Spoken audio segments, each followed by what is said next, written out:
Good evening. So today's story is on King Midas' touch. So King Midas' golden touch. This is a story of King Midas. Many centuries ago, there was a beautiful kingdom. The kingdom was ruled by a king named Midas. They say that he owed a lot of gold and he can buy a whole city. He loved his gold very dearly, but nobody ever got to see the gold he had. The kingdom always wondered where so much gold can be hidden. Where do you think you keep so much gold? One person says to another girl. I have no idea, the girl says.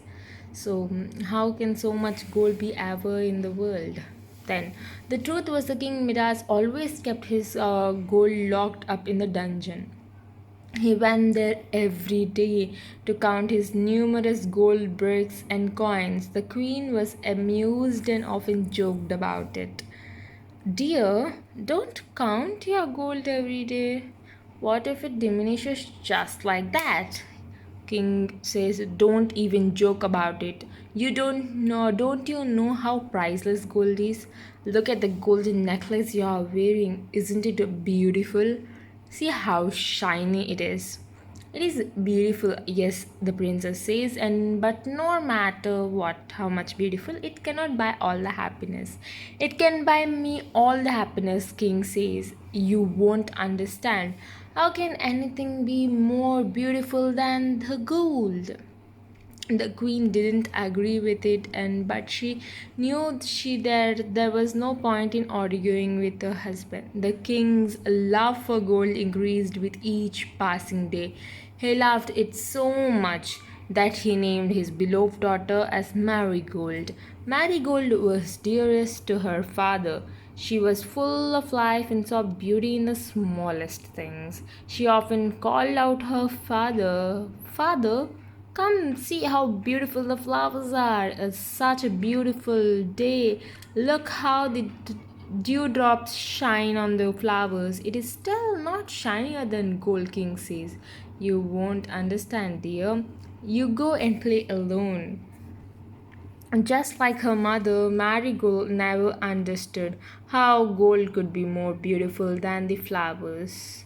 As time passed by, King Midas started spending more and more time in the dungeon alone, counting the gold over and over again. A few days later, the royal guard brought a strange man into the palace to meet the king. The man was dressed in a simple clothes and man was asked that who are you, like king noticed that the man wore no sandals in his feet. Who is this man, he asked. The guard said, Your Highness, I found him wandering in the kingdom. He says he has lost and he does not remember anything but where from is. The king says he must be from a far off place, so arrange for his stay here till we don't find his real home. He's our guest now. So as days passed by, King learned that the man was in fact Silenus. King learned that the man was in fact Silenus, was a close friend of forest god. Arrangements were made for Silenus' stay. He was given a royal treatment and provided with everything he asked for. If in a few weeks they found the address of his home, it was time for Silenus to go home. And the following night, the king was sitting in his dungeon counting his gold. Suddenly, what? Oh, the forest god appears and says that, Thank you, Midas. You have saved my dearest friend Silenus, and I want to give you whatever you want. Make a wish what you want. Then the king Midas says that he wants a half boat full of gold. Then no, I want a boat for a house full of gold coins. No, I want a wish that Whatever I touch, it should become gold. Then Then the forest king says that I'll grant your wish as promised, and as soon as the sun rises tomorrow, anything you touch will turn to pure gold. But remember, king, it will not make you happy at all. Gold cannot buy all the happiness. And then he leaves. The king says, how could someone like him understand the value of gold? I will now be the richest and the happiest man on the earth, he says, and he leaves the dungeon.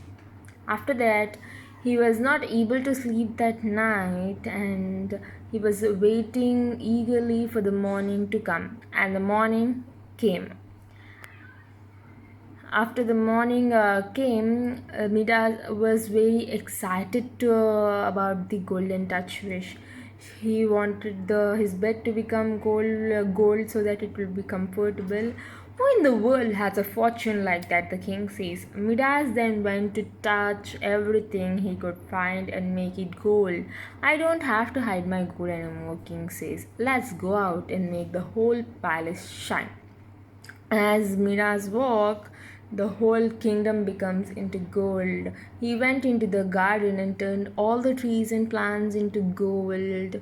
Oh, I'm so tired with all the running. Now let me eat some breakfast. And he goes and starts to eat breakfast. Then he finds that the breakfast also turns into gold. So after that, her daughter comes and wanted to play with King Midas, but as soon as she comes friend Midas, she touched Midas and she becomes into gold statue. Then Midas is very sad, and he goes to dungeon and he says, forest god, please, please, please forgive me, please take out my fish. I don't want to live without my daughter. My daughter is my boon, but she is not smiling right now. Please take out my fish. So the forest god says, do you agree that gold is not everything?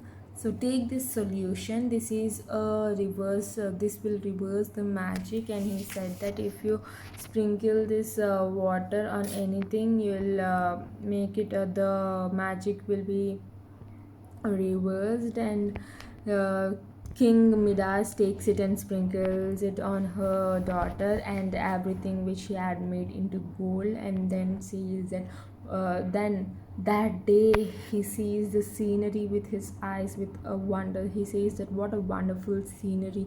The flowers are very nice, and the tiny bubbles on this grass are very beautiful.